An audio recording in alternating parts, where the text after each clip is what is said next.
Pai querido, Pai celestial, nas tuas santas mãos entregamos essa noite de reunião. Por um lado, estamos absolutamente convencidos de que é o Senhor mesmo quem edifica a tua igreja. Por outro lado, sabemos que para isso o Senhor também chamou colaboradores, cada um de nós, irmãos e irmãs.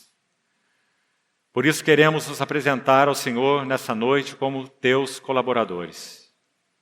Que o Senhor possa edificar a tua casa através de nós, nos dando um coração amplo, receptivo, sensível, tanto à tua presença quanto à tua palavra.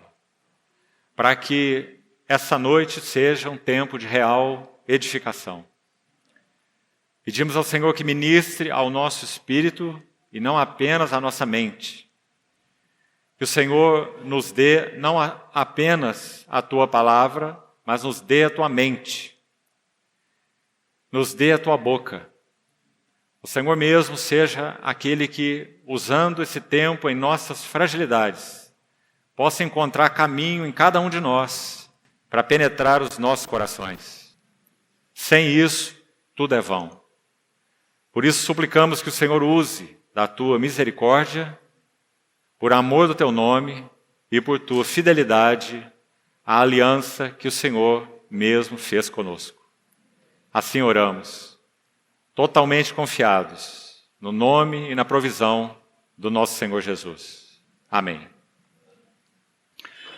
Queridos irmãos, abramos mais uma vez nossas Bíblias, na primeira epístola de Paulo aos Tessalonicenses. E a nossa intenção e encargo nessa noite é darmos um passo final nesse assunto para o momento.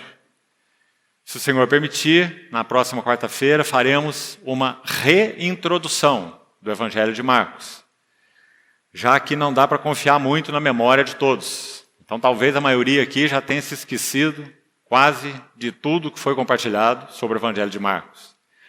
Então, meu desejo é fazer uma reintrodução do Evangelho de Marcos, mostrando então quais seriam aqueles pontos mais luminosos, vibrantes, maravilhosos desse precioso Evangelho. E vamos fazer uma única sessão de reintrodução, para que então outros irmãos ocupem esse tempo, dando sequência a Marcos capítulo 6. Talvez seja bom reiniciarmos também esse capítulo desde o início, novamente, mas isso fica a encargo dos irmãos que assumirão a palavra aqui. Então faremos essa reintrodução. Os irmãos, por favor, vão lendo o Evangelho de Marcos. Seria um exercício extremamente precioso que você deveria fazer.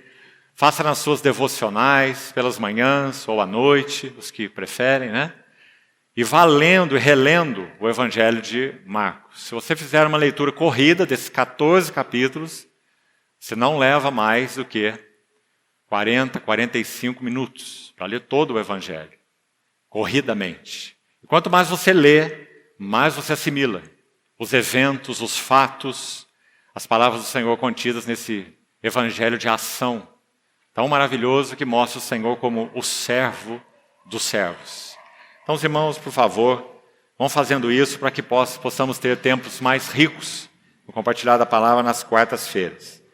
Então, vamos de novo abrir primeiro aos Tessalonicenses, capítulo 1, e vamos ler os versos finais, de 8 a 10, e vamos recuperar aquela frase do início do verso 10 e retomarmos de onde paramos na reunião anterior, concluindo esse encargo com a ajuda do Senhor. Primeira epístola de Paulo aos Tessalonicenses, capítulo 1, versículo 8. Porque de vós repercutiu a palavra do Senhor não só na Macedônia e Acaia, mas por toda parte se divulgou a vossa fé para com Deus, a tal ponto de não terdes necessidade de acrescentar coisa alguma. Pois eles mesmos são aqueles da Macedônia mesmo, onde estava Tessalônica, os da Acaia, onde estava Corinto e outras cidades, que são citadas aí no verso 8. Então, eles mesmos, no tocante a nós, proclamam que repercussão teve o nosso ingresso no vosso meio Então, na reunião anterior, nós destacamos essas 3 frases. Qual era a marca da genuinidade da vida cristã desses tessalonicenses? O vigor da sua fé e a realidade da sua vida cristã. 3 marcas. Eles deixaram ídolos e se converteram a Deus. Essa aqui é uma primeira marca com 2 fases, não é?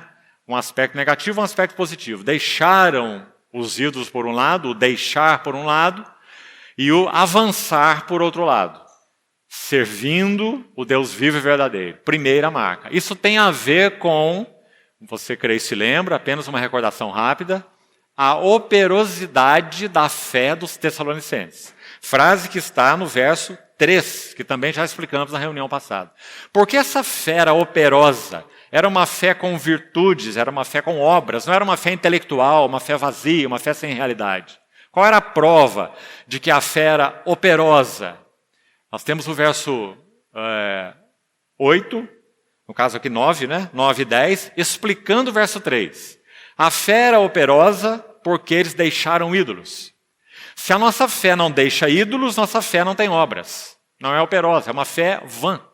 Quem sabe até uma ilusão, né? Então, a operosidade da fé consiste em deixar ídolos cada dia, de uma vez por todas, quando o Senhor nos chamou. Quem sabe isso foi uma realidade nua e crua, inclusive, para cada um de nós, não é?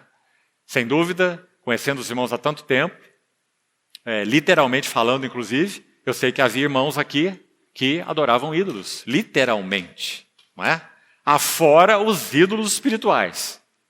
Então, a fé operosa deixa ídolos na conversão e após ela. Cada etapa da nossa jornada com o Senhor é um deixar de ídolos, que nós estamos agarrando e buscando suporte aqui e ali. Mas não apenas deixar ídolos, servir o Deus vivo e verdadeiro. Como nós servimos o Deus vivo e verdadeiro?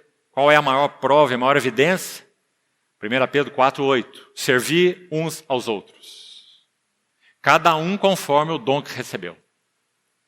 Cada um conforme o dom que recebeu. Nenhum de nós tem carência de dom, não.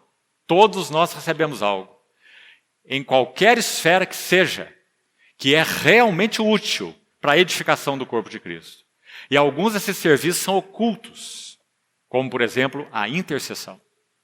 Sem dúvida, ele é um dom espiritual. Embora seja uma responsabilidade de todos nós, alguns são dotados com essa carga de interceder. Esse é um maravilhoso serviço no corpo de Cristo. Um serviço que ninguém vê, atrás dos bastidores.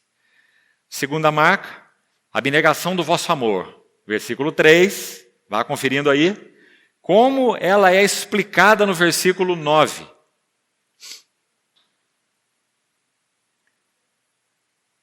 Deixando os ídolos converter-se a Deus, primeira marca, para servirdes o Deus vivo e verdadeiro. Já explicamos, né? Servir o Deus vivo e verdadeiro é prova da abnegação do amor.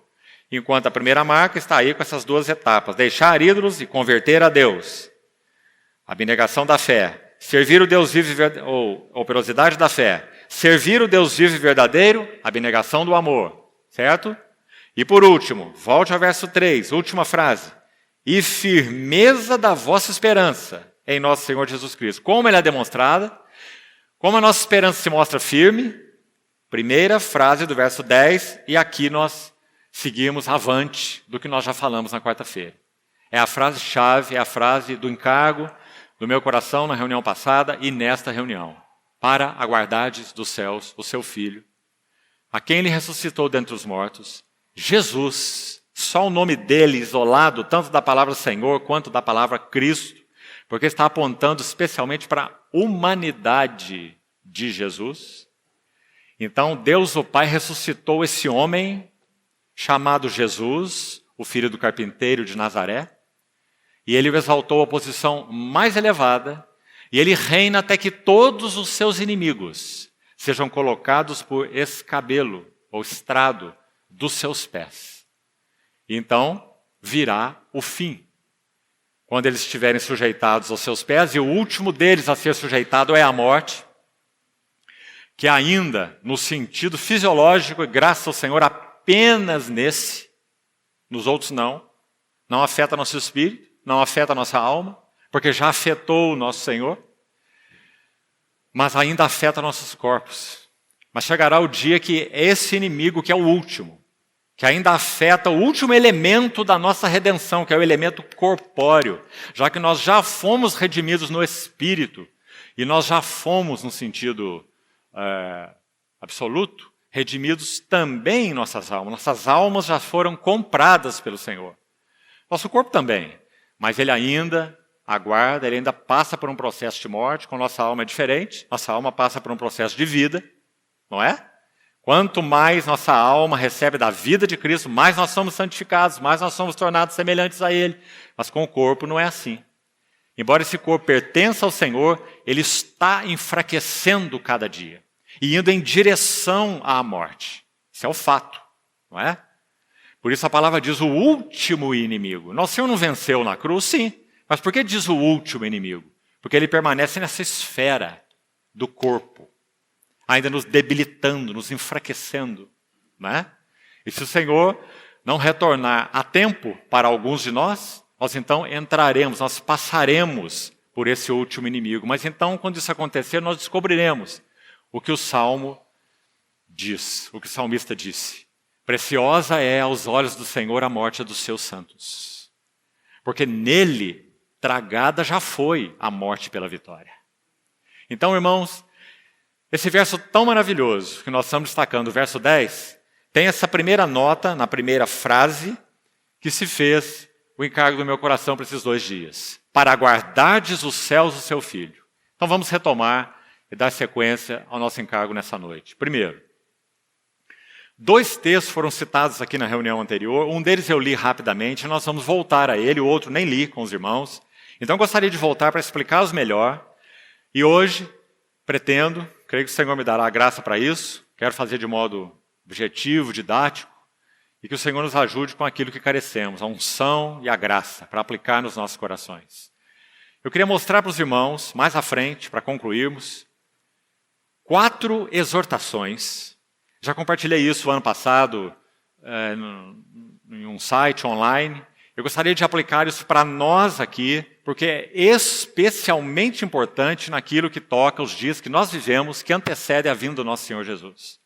Mateus 24 e 25. Não abra agora, vamos chegar lá. Ali há 4 parábolas, veja bem, em sequência, imediatamente depois do Senhor ter falado sobre a sua vinda. A vinda do Filho do Homem. Esse é o tema de Mateus 24, é o sermão do Monte das Oliveiras. Creio que você conhece mais ou menos bem, pelo menos, esse sermão. Então, quando o Senhor está lá mencionando algo que toca primeiramente aos judeus, quando ele fala sobre a tribulação deles, orai para que a vossa fuga não se dê no inverno e nem no sábado, isso não tem nada a ver com a igreja, isso tem a ver com os judeus na vinda do Senhor. Então aí o Senhor menciona a sua vinda como relâmpago que sai do Oriente, sai do Ocidente, e depois que ele menciona a sua vinda, ele profere 4 parábolas. Você acha que isso é ocasional? É claro que não. O Senhor está proferindo 4 lições, que são especialmente fundamentais para aqueles que aguardam a vinda do Filho do Homem, já que esse é o tema do capítulo 24 e 25 de Mateus. Então ele fala sobre os judeus, a vinda dele em relação aos judeus. Depois ele fala da vinda dele como um relâmpago do Oriente ao Ocidente, quando todo o olho verá. E então ele menciona 4 parábolas. E cada uma dessas parábolas tem particularmente, não apenas, mas tem particularmente uma lição, porque cada parábola visa, em especial, uma lição. Então, quando você lê uma parábola, só para ajudar você aí que gosta de estudar a Bíblia, não interprete parábola como alegoria. Isso quer dizer isso, aquilo quer dizer aquilo, aquilo quer dizer o outro. Você pode ter até a liberdade de fazer isso se for coerente com as Escrituras, mas não abuse. Não abuse, porque você pode chegar a conclusões totalmente equivocadas. Uma parábola visa nos ensinar uma lição, e apenas uma lição. Isso é o mais importante sobre as parábolas, todas, não há exceção. Então o Senhor contou 4 parábolas com 4 lições. Parábolas que têm a ver com a vinda do Filho do Homem. Então elas vão ilustrar essa linda frase para nós. Para aguardardes dos céus o seu filho. Está vendo aí de novo no verso 10 de Tessalonicenses? E aí nós faríamos uma pergunta assim, à luz daquelas 4 parábolas onde nós iremos chegar. Quais são as atitudes que nós devemos ter para aguardardes, usando o versículo aí, dos céus o seu filho? Quais são as 4 atitudes fundamentais? Por que são fundamentais? Porque foi o Senhor quem as mencionou. Imediatamente depois de falar sobre a sua vinda. Então são, sim, as 4 essenciais. O irmão vê como esse assunto é importante? Então nós iremos chegar lá com a ajuda do Senhor. Mas primeiro, como eu disse, eu gostaria de ler os 2 textos que foram citados na reunião anterior. O primeiro deles é 1 Pedro. Abra, por favor, comigo. 1 Pedro, capítulo 1. Alguma coisa já falamos sobre esse texto, mas não tudo. 1 Pedro, capítulo 1, verso 3. Primeira epístola de Pedro.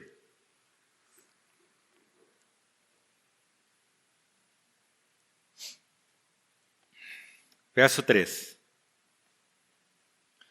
Bendito, com a ideia de bem-aventurado, abençoado Deus e Pai do nosso Senhor Jesus Cristo, que segundo a sua muita misericórdia, nos regenerou.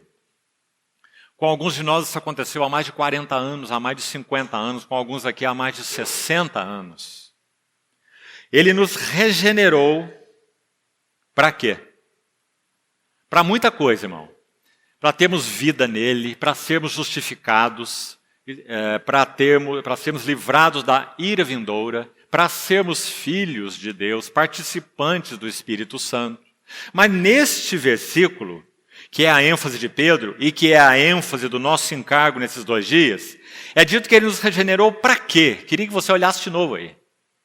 Ele nos regenerou para uma viva esperança. Sabe o que Pedro está dizendo em outras palavras? E foi basicamente tudo que procuramos dizer na reunião anterior? Irmãos e irmãs amados, mais velhos, mais jovens, adolescentes, casais jovens, não permitamos que nosso coração lance raízes nessa terra. Filipenses 3:20. Pois a nossa cidadania, pátria, na sua versão aí se for revista atualizada.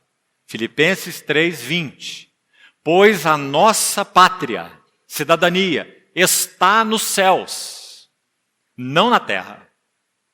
De onde, ou seja, dos céus, nós também, aí vem a palavra que nós já vimos aqui no verso 10 de Tessalonicenses, aguardamos. De onde nós também aguardamos o Salvador, o Senhor Jesus Cristo, o qual transformará o nosso corpo de humilhação. Olha o que nós estávamos falando no início da reunião sobre os nossos corpos. Aí nesse versículo é chamado de corpo de humilhação. Por mais jovial e forte que ele possa ser, isso é só uma questão de tempo. Ele é um corpo de humilhação, porque ele está caminhando em uma direção de degeneração. Então, ele transformará. Aqui queria fazer outra pausazinha para você. Estamos ilustrando o texto de Pedro. Irmão, isso não é uma coisa extraordinária? Eu acho que posso quase que afirmar que uma boa parte dos irmãos que aqui estão já sonhou algo muito vivo e direto relacionado à vinda do Senhor Jesus. De alguns aqui já ouvi, inclusive, relatos. E sabe que isso é muito precioso? Porque normalmente o nosso coração, nós sonhamos aquilo com que o nosso coração está ocupado. Então, por exemplo, jovens que têm muita luta com relação a sonhos impuros, isso é muito comum entre jovens. O Senhor sabe que muitos jovens enfrentam essa luta. Precisa ocupar sua mente com coisas saudáveis. Porque os nossos sonhos exteriorizam aquilo que está ocupando, de alguma maneira, nossa mente e nosso coração. Então, a única solução para isso é nos enchermos da palavra do Senhor, da comunhão com o Senhor, da relação com o Senhor. Então, por que nós sonhamos, alguns de nós, com esse evento maravilhoso? Sabe, irmão, numa das vezes, me permita dizer isso para o seu encorajamento, alguns irmãos que relataram esse testemunho acordaram sem fôlego à madrugada. Sem fôlego. Alguns acordaram em lágrimas. Sonharam de modo tão vivo que estavam sendo tomados para estar com o Senhor. Alguns acordaram e não conseguiram dormir mais. Se colocaram em oração, em adoração, em súplica, em clamor. Maranata, Senhor, sou teu, obrigado, te pertenço. Enche desse Espírito mais a tua igreja, a vinda do Senhor. Meus queridos irmãos, se nós amamos a igreja por causa de Cristo, a história da igreja está repleta de relatos assim. De irmãos que amavam a vinda do Senhor Jesus. Uma irmã caminhando em uma calçada, uma irmã mais velha, caminhando numa calçada com um irmão mais jovem, que ela instruía esse irmão no Senhor. Ela disse assim para ele certa vez: irmão, não seria maravilhoso se nós chegássemos naquela esquina e já encontrássemos com ele? Um sussurro vem da glória, do regresso do Senhor. Ó, meu coração exulta, anela, clama, geme, suspira pela vinda dele, do Rei da Glória. Será que isso tem, meus amados irmãos, ocupado nosso coração? Nós terminamos a reunião anterior dizendo que a firmeza dessa esperança tem poder de secar nossas raízes. Mas se ela for leviana, fraca, nebulosa, um dia vai acontecer.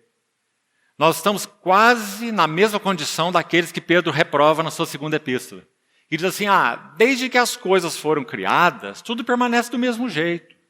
Você se lembra de 2 Pedro 3? Lembra-se? 2 Pedro 3?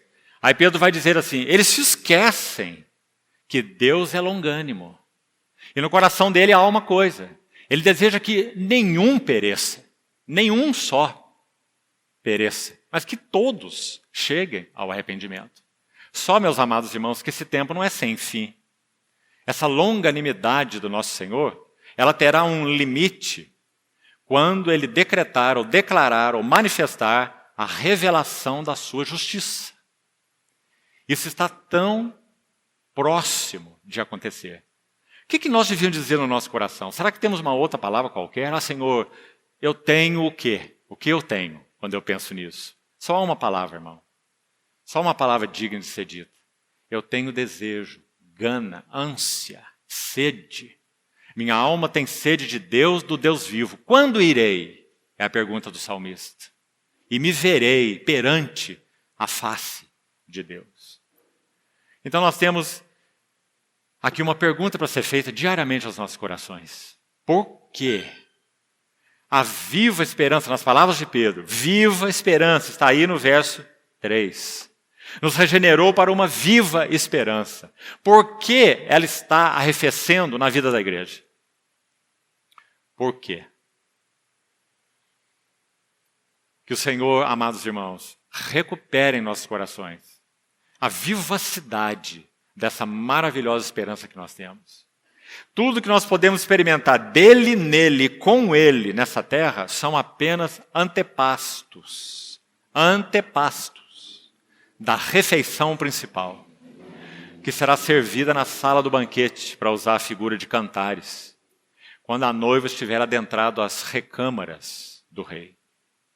Meus irmãos, que haja uma oração constante no nosso coração.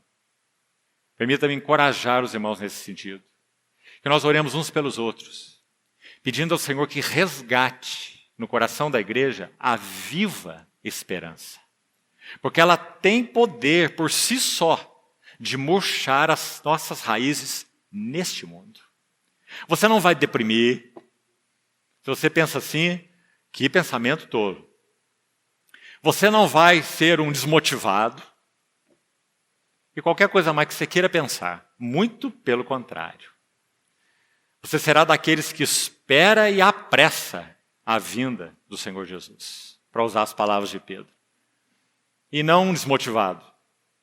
Compreende? Em nenhum sentido. Nem no sentido familiar, nem no sentido do trabalho, nem no sentido da convivência, em nenhum sentido. Se essa esperança for viva, latente, pulsante nos nossos corações, e é assim que é para ser. Porque o Senhor nos regenerou para uma viva esperança. Vamos seguir com o versículo? Mediante a ressurreição de Jesus Cristo dentre os mortos, falamos na reunião passada que há 3 preposições para aqui, todas mostrando propósito. Então ele nos regenerou para uma viva esperança, ele nos regenerou, segundo lugar, verso 4, para uma herança incorruptível, graças a Deus, sairemos da finitude, sairemos da oscilação, entraremos na perenidade do estar com o Senhor, adorar o Senhor, servir a Ele e uns aos outros. Não se esqueça, não vamos tocar harpas inativos no céu. Servir a Ele, servir uns aos outros. A harpa é para anjo, a harpa não é para nós. Nós iremos conhecer mais a Deus e mais uns aos outros. Então essa esfera de serviço que nós temos aqui, tão limitada, ao serviço da igreja, ele será elevado à enésima potência, quando nós estivermos face a face com o Senhor. Você acha maravilhoso estarmos juntos? Você acha maravilhoso ouvir a palavra do Senhor? Você acha maravilhoso adorar o Senhor? Você acha maravilhoso orar junto? Então eleve isso à enésima potência. É o que nós experimentaremos quando nós estivermos com Ele. Amado irmão.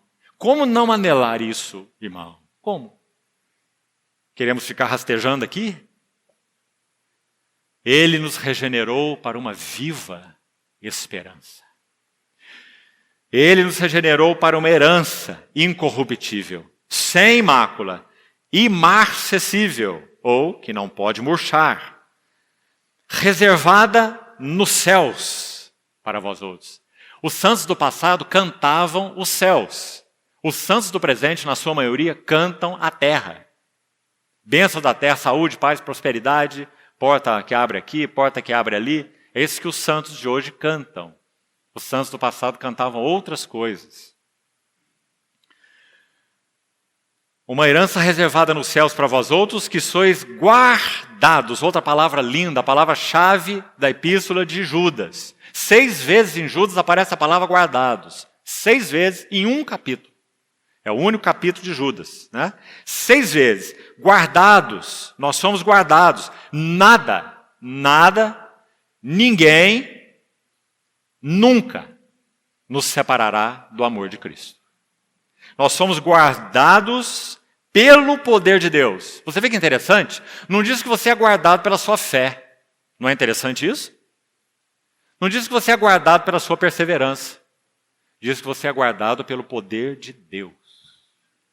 Porque Ele fez uma aliança conosco em Cristo. Baseado nessa aliança, Ele nos chamou, comprou, redimiu, regenerou. Então nós somos guardados por Ele até o fim. Os santos do passado chamavam isso de a perseverança final de todos os santos. O que eles queriam dizer com isso é que nenhum dos verdadeiros santos que creram no Senhor e o receberam nunca irão se perder.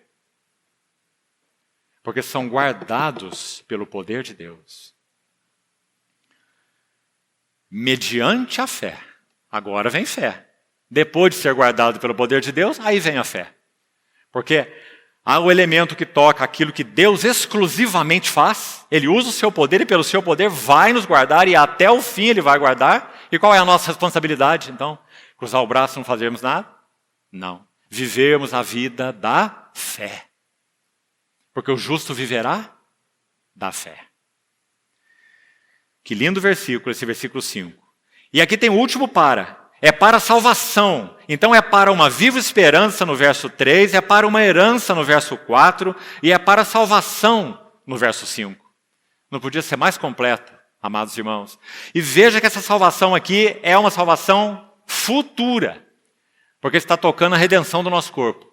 Então é uma salvação preparada para revelar-se. Essa salvação aqui, a que ele se refere aqui, não se revelou. Já fomos salvos no Espírito, regenerados. Já estamos sendo salvos na nossa alma e seremos salvos no nosso corpo.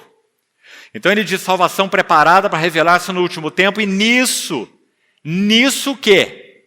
Nessa viva esperança, nessa salvação, nessa herança, nisso exultais, embora no presente por breve tempo, se necessário, sejais contristados por várias provações. Sabe por que Pedro põe se necessário?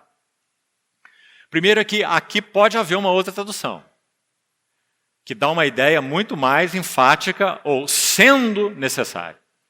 Uma ideia de que será necessário. Mas também acho que temos liberdade de olhar isso aqui de uma outra forma, segundo o texto original. É que para uns será necessário várias provações. Para outros não serão necessárias tantas provações. Você compreende? Há cristãos que passam por muitas provações, severas, crônicas, contínuas. E onde está o nosso Deus? Ele é o Deus que apura fé pelo fogo. É o que vai dizer na sequência desse versículo. Sejam várias provações, sejam menos provações, isso é Ele que sabe como lida com cada um. Mesmo que sejais contristados por várias provações. Para quê? Tem mais um para aqui, mas agora se aplicando à fé, né? Ou à provação. Para que o valor da vossa fé, uma vez confirmado, muito mais precioso do que o ouro perecível, mesmo apurado por fogo, essa fé apurada por meio das provações, no dia da vinda do nosso Senhor Jesus, o que vai acontecer com ela? Ela redundará, ou se mostrará, se revelará, em louvor, em glória, em honra, no Apocalipse. É a palavra aqui para revelação. Apocalipse.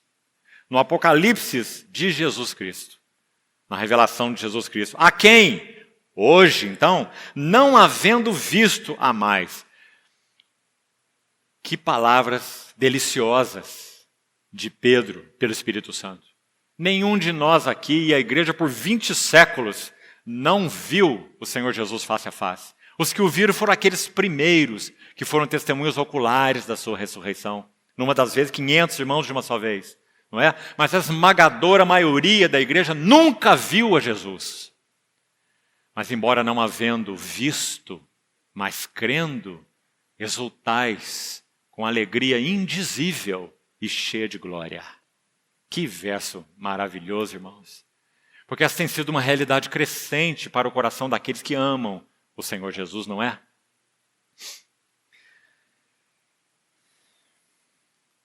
Verso 8, e aí terminamos. Até aí. Outro texto vou só citar para poder entrar nas 4 lições. Nós não vamos ler, é claro, nenhuma das parábolas. Você vai apenas abrir sua Bíblia e eu vou te mostrar as 4 lições. Mas antes disso, o texto de 1 Coríntios 15, que nós também na reunião anterior só citamos, é o verso 19. 1 Coríntios 15, 19 diz assim: se a nossa esperança em Cristo se limita apenas, cada palavra é importante. A palavra apenas é importante porque a nossa esperança em Cristo também se limita a esta vida. Você concorda? Nós temos esperança em Cristo aqui. Esperança que Ele nos conserve fiéis. Esperança que Ele nos faça testemunhos vigorosos do Seu nome. Uma viva esperança nestes sentidos. E muitas outras mais. Não é? Expectativas santas. De que Ele alcance nossos familiares para a Sua glória. Que Ele salve aqui e ali. Convença. Nos dê um crescimento como igreja para a Sua glória. Não é? São esperanças aqui, vivas. Não expectativas sem fundamento. Mas esperanças vivas aqui. Agora, esse versículo nos refere a elas. Diz assim, esse texto de 1 Coríntios 15, 19. Se a nossa esperança em Cristo se limita apenas, então vamos tirar essa parte que se refere à esperança aqui, que é maravilhosa. Mas diz, se a nossa esperança se limita apenas a essa daqui, se você usa a versão revista atualizada, você vai ter a palavra infeliz. Somos os mais infelizes de todos os homens, não é? Se você consultar o texto original, vou dar só uma explicação sobre esse verso e vou seguir. Essa palavra aparece uma única outra vez nas Escrituras. Única outra. Então você vai lá e vai obter ajuda. Carta do Senhor Jesus através de João à Laodiceia. Quando ele diz assim: tu és miserável, pobre, cego e nu. Ele usa lá primeiro, atrás do miserável, ele usa a palavra infeliz, mas é uma outra palavra no grego, não é a mesma que está aqui em Coríntios. A mesma que está aqui em Coríntios 15, 19, é traduzida em Apocalipse 3 como miserável. Então, você poderia ler 1 Coríntios 15, 19 assim: se a nossa esperança em Cristo se limita apenas a esta vida, somos os mais miseráveis de todos os homens. Aí você pensa, mas como pode ser? Se eu sou um cristão, não tem mais ninguém mais miserável do que eu? Não. Porque nós cristãos temos o conhecimento de Cristo e o mundano não tem. Nós cristãos somos habitados pelo Espírito Santo, que segundo Romanos 8, ele geme no nosso íntimo, aguardando a adoção de filhos, a redenção do nosso corpo. O mundano não tem. Então ele não experimenta essa miserabilidade que o cristão pode experimentar se sendo habitado pelo Espírito Santo, com esse espírito de adoção que geme pela redenção plena dos nossos corpos. Ele não se gloria, não responde a essa viva esperança diante do Senhor. Então ele é um infeliz, ele é um miserável, porque o Espírito geme nele, mas não tem nenhuma resposta. Toda a esperança dele se limita a esta vida. É ser mais, é ter mais, é conquistar mais, em qualquer sentido que seja, não é apenas no sentido financeiro, não é? Há muitas outras conquistas, e aí se limita essa esperança frouxa, rasa. Então somos muito infelizes, mais do que o mundano, que não tem esperança nenhuma. E não tem nenhum contrassenso dentro de si, porque não é habitado pelo Espírito Santo. Entendeu, irmão? É nesse sentido que também o mesmo Pedro, de novo, quando escreve sua epístola, diz que aqueles que foram iluminados e que voltaram às práticas antigas é como um cão que voltou para o seu vômito e uma porca lavada que voltou para o chiqueiro ou para o lamaçal. Então isso é uma grande infelicidade. É melhor que a porca ficasse por lá, porque ela nunca teria conhecido a outra situação. Mas conhecendo a outra situação e voltar para o chiqueiro, é uma condição miserável. É a condição do pródigo, na parábola de Lucas 15. Então, vamos para Mateus, capítulo 24 e 25. E com a ajuda do Senhor, eu queria mencionar para os irmãos e guardarmos no nosso coração para a oração, para a meditação, para a súplica, para que o Senhor encontre caminho para agir no nosso coração, relacionado a esses 4 elementos. Então, se você já abriu aí, por favor, Mateus 24, como eu disse, as parábolas nós não vamos ler, então eu vou só citar a nota-chave de cada uma das parábolas, e para isso eu menciono aqui quais são os versículos, para que você veja a nota-chave, e nós vamos pedir ao Senhor juntos, ao final, que Ele preserve vigorosamente essas notas no nosso coração, e que elas sejam sondadoras, que nós possamos acordar para amanhã. Se você gosta disso, alguns fazem, é muito bom, anote essas notas. Se você quiser, ponha um versículo de cada parábola que vamos citar como chave para elas, e coloque lá no seu criado, lá na sua mesinha, lá na sua cabeceira, lá na sua cozinha, para que você, cada manhã, possa relembrar dessas coisas que o Senhor te pediu a todos nós, que nós mantenhamos vivas no nosso coração até que Ele venha. Ou para aguardardes dos céus o seu Filho. Né? Então, quais são? Se você abriu sua Bíblia em Mateus 24, você viu que a partir do verso 29 de Mateus 24, 29 a 31, o Senhor está falando sobre sua vinda, como relâmpago que sai do Oriente, se mostra no Ocidente. O sinal do Filho do Homem, verso 30. Então, só para deixar claro que o tema é a segunda vinda gloriosa do Senhor Jesus. Imediatamente depois, primeiro, vamos fazer uma panorâmica. Se você tem uma Bíblia com subtítulos, olha o que está escrito aí antes do verso 32. Parábola da figueira. Primeira. Depois, antes do verso 45, parábola do bom e do mau servo. Terceiro, iniciando o capítulo 25, parábola das 10 virgens. E depois, antes do verso 14, do capítulo 25, parábola dos talentos. Está vendo? E aí, vire aí a página da sua Bíblia e você vai ver como o Senhor conclui esse capítulo 25. Ele conclui com o que é chamado, nesse subtítulo aqui, que tem na minha Bíblia, o grande julgamento. Quando o Senhor fala dessa separação entre ovelhas e bodes, esse grande julgamento, ou o julgamento das nações. Então, Mateus 24 e 25 funciona assim. Primeiro uma palavra para os judeus, depois uma palavra para a igreja, e por último uma palavra sobre as nações. Entendeu, irmão? Por isso esse sermão do Monte das Oliveiras é tão bonito, é tão completo. Os judeus, a igreja e todas as nações. Assim o Senhor dividiu o sermão. Nós não vamos falar nada sobre os judeus, nós não vamos falar nada sobre as nações, vamos falar sobre a igreja. Então o que o Senhor requer da igreja para guardardes dos céus a vinda gloriosa do seu Filho? Primeira parábola, volte lá, Mateus 24, verso 32, e vai até o verso 44, deixe depois para a sua leitura, qual é a nota? Vamos colocar em uma palavra. Vigiai. Vamos ver onde está nessa parábola. Verso 42. Portanto, ele está terminando a parábola com o portanto, conclusivo, vigiai. Então ele contou a parábola da figueira por causa de um tema, como nós falamos. Uma parábola visa ensinar uma lição. E a lição é uma só. Vigiem. O que ele está dizendo é, não durma. Lembra de Paulo falando isso para os Tessalonicenses também? Não durma. Em Romanos 13 também ele diz, andemos dignamente como em pleno dia. Não em orgias, bebedices, dissoluções, glutonarias, etc. O que significa essas coisas? Eu não pratico orgia, nem glutonaria, nem dissolução.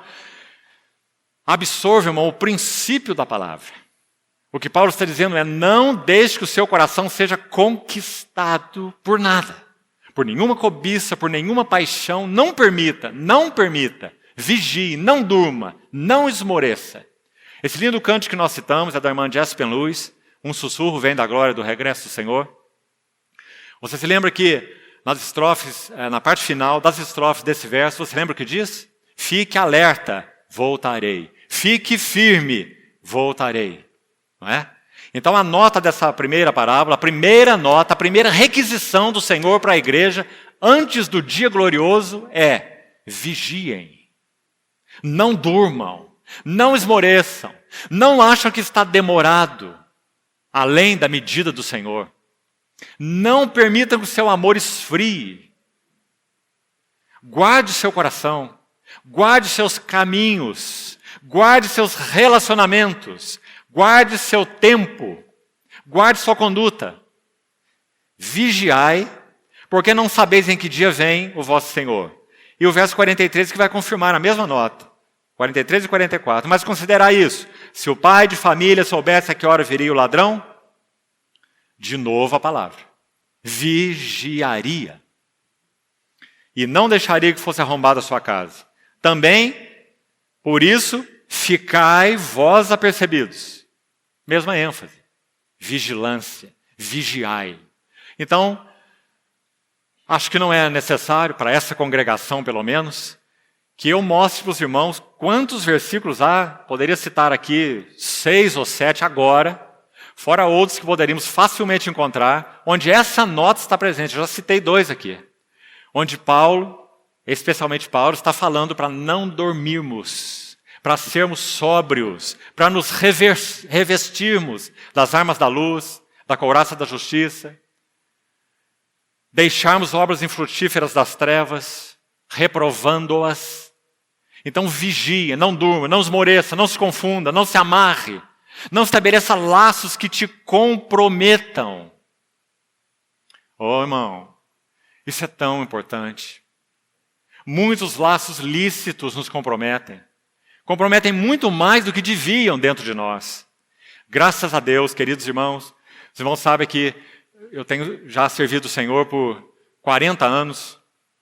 graças a Deus, particularmente nesses últimos anos, tenho ouvido testemunho, não ouvia isso antes, tenho ouvido testemunhos que têm trazido um verdadeiro bálsamo para o meu coração, considerando cada situação de cada testemunho.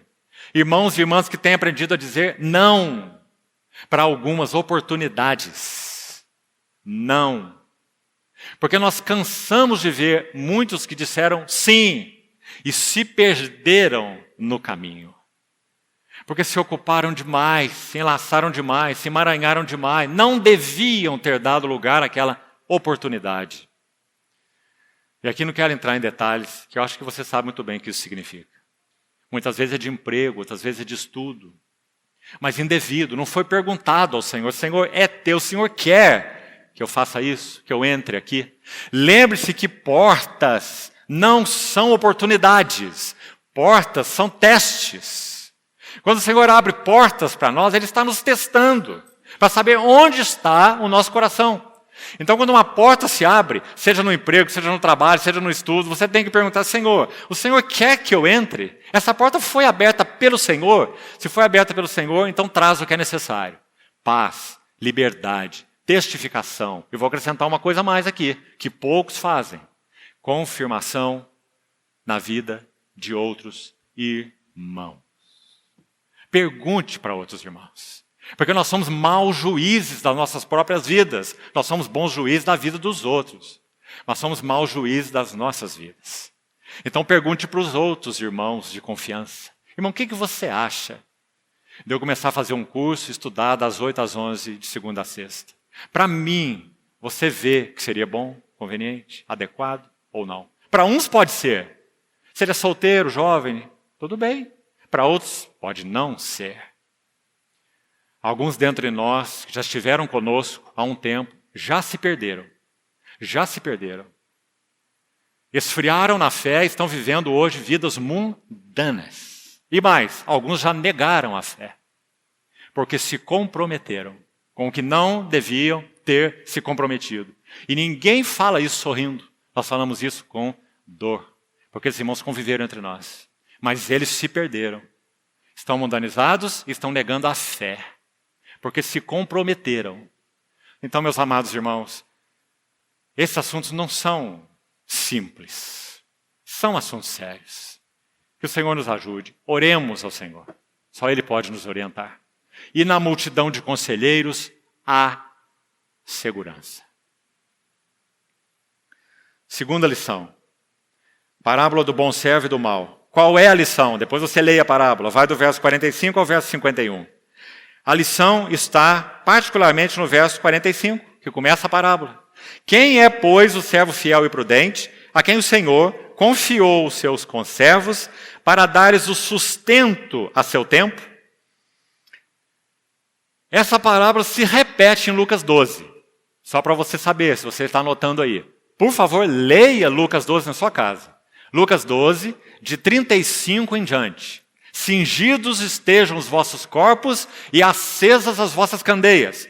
Sede vós semelhantes a homens que esperam pelo seu Senhor, ao voltar ele das festas de casamento, para que ao retornar logo lhe abram.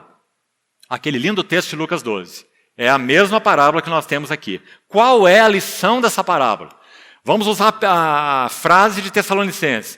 Para aguardardes dos céus o seu Filho. Vamos bater essa ênfase, bater nessa ênfase. O que é necessário? Nas palavras do Filho do Homem, aqui em Mateus 24 e 25. Para guardares dos céus o seu Filho é necessário, número 1, vigilância, que nós já falamos, já explicamos. Vamos permitir que nossos corações sejam sondados. Número 2, para guardares de pé, para estarmos de pé na presença do Filho do Homem. O que é o número 2? Cuidarmos dos interesses do Senhor na sua casa. Ah, meus queridos irmãos, não pode haver nada mais importante, nenhuma casa, para usar uma figura de linguagem aqui, seja essa casa o que for, não pode haver nenhuma casa mais importante na nossa vida do que a casa do Senhor. Certo? Nossa própria casa específica, se referindo à nossa família, ela é uma parcela da casa do Senhor. E aqui eu queria citar uma frase que talvez você já tenha ouvido, e ela foi muito mal utilizada. Eu quero explicá-la da maneira certa para você. A frase é a seguinte: aprenda a cuidar da casa do Senhor, e o Senhor cuidará da sua casa. Você já ouviu essa frase, não já? Os que não entenderam usaram essa frase de uma maneira errada, dizendo que essa aí está errado. Nós devemos dar prioridade à nossa família. Então, se a nossa família é edificada, então a casa do Senhor é edificada. Não é? Porque eles entenderam, não que isso que eu disse agora não seja verdade, é verdade. Mas eles entenderam errado a frase. Porque, meus irmãos, quando nós temos no nosso coração aquilo que está no coração do Senhor, que é a sua igreja, a sua casa, e a ela nos dedicamos, ora, é óbvio que a nossa casa, a nossa casinha particular, ela está envolvida aí. Como que eu vou cuidar da casa do Senhor e descuidar da minha casa? Se isso que eu estou chamando de minha casa é uma parcela, uma partezinha da casa do Senhor. Não é? Então, para que eu seja um bom irmão, eu tenho que ser um bom marido. Para que eu possa ter o mínimo de peso naquilo que eu falo, eu devo minimamente viver aquilo que eu falo. Não é? Para que eu possa ser um ancião na casa de Deus e cuidar dela, eu tenho que cuidar da minha própria casa. Paulo ensinou isso através de Timóteo. Não é? Para que Timóteo ensinasse isso. Então é claro que a minha e a tua casa estão incluídas. Mas onde está o nosso coração? Qual é o nosso foco? É a nossa casa ou é a casa do Senhor? Compreendeu, irmão, agora? Ficou claro?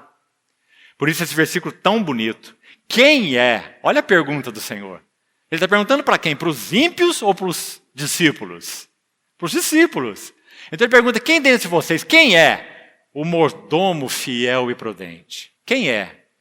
A quem o Senhor confia os seus conservos, para dar-lhes sustento ao seu tempo. Se você ler o texto de Lucas 12, que é a mesma parábola, você vai ver que essa palavrinha sustento, ela aparece também aqui, né? No verso 45, Mateus 24, 45. Sustento, está vendo ela aí? No original, ela fala de uma porção determinada de grãos. Então vamos pensar assim, uma porção de milho pequena, média, grande, uma porção de cevada pequena, média, grande, uma porção de trigo pequena, média ou grande. Como que você vai distribuir isso para os conservos? Se ele é um menininho, será que ele tem condição de comer tudo? Você vai dar 3 tigelas cheias, uma de trigo, outra de cevada, outra de milho, e vai esperar que ele coma tudo? Não. Por isso que diz a porção devida de grãos a seu tempo. Você está vendo o que o Senhor está dizendo? Que nós precisamos encontrar no servo dos servos, sabedoria para sermos conservos e alimentarmos a casa de Deus, alimentarmos uns aos outros. Todos temos responsabilidade de fazer isso na casa de Deus. Todos, irmãos, irmãs, jovens, e darmos uma porção definida e apropriada de grãos a seu tempo. O que esse irmão está precisando? O que essa irmã está precisando? O que aquele jovem está precisando? O que a assembleia está precisando? Quem é, pois, o mordomo fiel e prudente, a quem o Senhor confiará conservos, para dar-lhe sustento a seu tempo? Que bonito, irmãos. Então você está vendo o que o Senhor está requerendo no segundo lugar? Ele está dizendo, cuide dos meus interesses, e eu cuido dos seus. Que lindo, amados irmãos. Quantos precisamos aprender disso? Terceiro, precisamos terminar. Parábola das 10 virgens. Qual é a lição? Quero destacar apenas o verso. Deixe-me escolher um verso aqui. 3 e 4. Parábola das 10 virgens. Você conhece muito bem. Diz assim no verso 3. As nécias. 5 nécias, 5 prudentes. Todas elas tipificam cristãos. Não vá atrás dos comentaristas bíblicos que dizem que 5 são mundanos e 5 são crentes. 5 são ímpios e 5 são crentes. Bobagem. A Bíblia nunca chama um ímpio de virgem. Sempre o termo virgem é usado para os santos, para os cristãos. Então são 5 santos prudentes e 5 santos insensatos. Então está aí a terceira parábola. E o que o Senhor está dizendo? As nécias, ou os cristãos insensatos, ao tomarem suas lâmpadas, veja, eles têm lâmpada. E eles têm óleo na lâmpada. Você está vendo? Tem lâmpada, tem óleo na lâmpada, tem luz, tem o Espírito Santo. Todo cristão tem isso. Mas o que ele não tem? As nécias, ao tomarem suas lâmpadas, não levaram azeite consigo. E aqui queria destacar uma palavra contundente, do verso 4. No entanto, as prudentes, além das lâmpadas. Se você gosta de grifar a sua Bíblia, gostaria que você grifasse essa expressão. Ela é a chave da parábola das 10 virgens. Além das lâmpadas. O que o Senhor pede de nós? Que nós tenhamos lâmpada? Nós já temos. Que nós tenhamos óleo? Nós já temos. O que o Senhor pede de nós para que estejamos em pé na vinda gloriosa do Filho do Homem? Além das lâmpadas. Que nós tenhamos óleo nas vasilhas. Qual a lição dessa parábola? Para guardardes dos céus o seu Filho, nós precisaremos de uma provisão extra do Espírito Santo. Sabe por quê, irmãos? Porque vivemos dias furiosos, difíceis. Muito difíceis. No sentido moral, social, político, econômico, para onde você for. Não basta uma lâmpada com óleo. Precisamos de uma vasilha para suprir as lâmpadas. Última lição, vamos terminar. Então, a lição dessa terceira parábola, provisão extra de óleo. Nós só vamos conseguir isso aos pés do Senhor. Quarta e última parábola, a parábola dos talentos, também você conhece muito bem. Vamos para o verso 15 e fazemos o destaque para terminarmos. Quando o Senhor distribui os talentos para todos estes, o que recebeu 5, o que recebeu 2 e o que recebeu 1.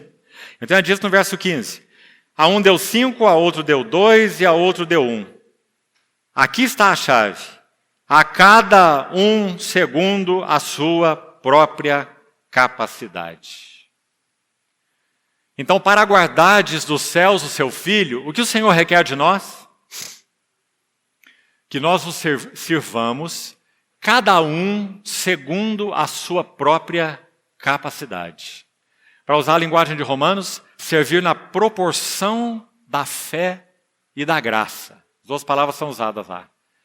Qual é a proporção da graça que o Senhor repartiu a um, a outro e a outro? Qual é a proporção da fé a um, a outro e a outro? Sirvamos conforme a proporção, não vá além, tentando servir além daquilo que você realmente tem graça para fazer e fé para fazer, mas não fique aquém daquilo que o Senhor te tem dado. E o nosso problema acho que está muito mais em ficar aquém do que em ir além. Então, servir conforme a capacidade. Eu quero terminar com uma última nota aqui, simples, e vamos terminar. Por que servir segundo a capacidade de cada um é tão importante? Muitos irmãos e irmãs, muitos casais jovens, muitos jovens mesmo, solteiros, irmãos mais velhos, muito mais, descobriram uma maravilhosa verdade. Eu vou enunciá-la assim. Servir ao Senhor, servindo uns aos outros, é profundamente libertador de nossa vida egocêntrica. Se nós não desenvolvermos, nós não exercitarmos o serviço uns aos outros, nós ficaremos presos a meus gostos, meus interesses, meus prazeres, minhas dores, minhas tormentas, minhas tribulações, minhas ansiedades, minhas preocupações. Irmãos, esse poço é fundo. Servir ao Senhor, servindo aos santos, nos liberta de uma vida egocêntrica. Minha casa, minhas coisas. Compreende? Quer ser liberto disso? Esse meu e minha que não tem fim? Sirva a outros. Em nome do Senhor. De todas as maneiras que for possível. Sirva orando, sirva aconselhando, sirva pastoreando, sirva ofertando, sirva. Serviço é libertador. Então, irmãos, são 4 lições que saíram da boca do nosso Senhor para um grupo de discípulos que estava com ele no monte, quando ele falou sobre sua vinda gloriosa. Vamos mantê-las vivas no nosso coração. Que o Senhor nos ajude. Que vigiemos, não durmamos. Que cuidemos dos interesses do Senhor na sua casa.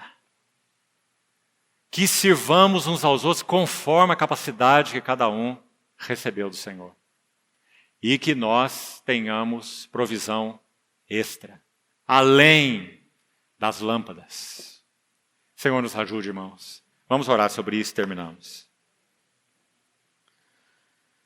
Senhor, muito obrigado, porque o Senhor tão generosamente falou com seus discípulos essas palavras maravilhosas e tão generosamente as gravou escritas na tua palavra. Obrigado, Senhor, porque podíamos não saber nada dessas coisas, mas o Senhor deixou escritas e conservadas nesses séculos de ira e de oposição à tua palavra.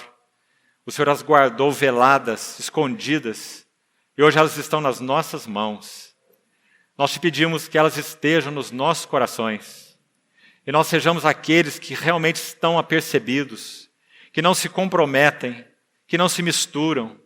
Senhor, oramos por discernimento espiritual, que o Senhor não permita que os nossos corações fiquem sobrecarregados, de tal forma que nos indisponhamos para aquilo que é teu, aquilo que vem de ti. Senhor, ajuda cada um de nós a carregarmos o fardo que temos em lidarmos com as coisas desse mundo, sejam elas quais forem, coisas que já não nos dão mais prazer há muito. Que o Senhor nos ajude a viver com elas, a viver nelas, mas que o Senhor guarde o nosso coração de ser corrompido e absorvido e seduzido por elas, sejam quais forem. Ajuda-nos também no serviço, Senhor, nós te pedimos. Queremos ser libertos desse meu e minha, e queremos voltar o nosso coração para os interesses do Senhor. Ajuda-nos também nisso. Queremos ser, Senhor, aqueles que estão de pé, aguardando tua vinda gloriosa. O Senhor breve vem, e queremos ter um coração cheio de amor, de alegria, um suspiro, para que o Senhor arremate aquilo que o Senhor começou. Realmente, Senhor, tão alta vai essa noite. Mas obrigado, porque o Senhor também nos deixa tão consolados, sabendo que quanto mais alta a noite, mais próxima está a estrela da manhã. Que ela raie em nossos corações, nós te pedimos. Ajuda-nos a guardar a palavra profética como uma candeia que ilumina em um lugar tenebroso. Assim nós te pedimos, Senhor, ansiosos, para que o Senhor complete a tua obra, nos chamando para ti. Muito obrigado pela igreja, muito obrigado pelos irmãos. Ajuda-nos a ajudarmos uns aos outros verdadeiramente, Senhor. Crescermos para ti, sermos vigorosos no teu nome. Remove de nós toda mornidão, toda a apatia, os descuidos, as sobrecargas. Ó Senhor, com tua mão habilidosa te pedimos que o Senhor lide com as vidas de cada um de nós, para o louvor da glória da tua graça. Em nome de Jesus, nós te pedimos. Amém.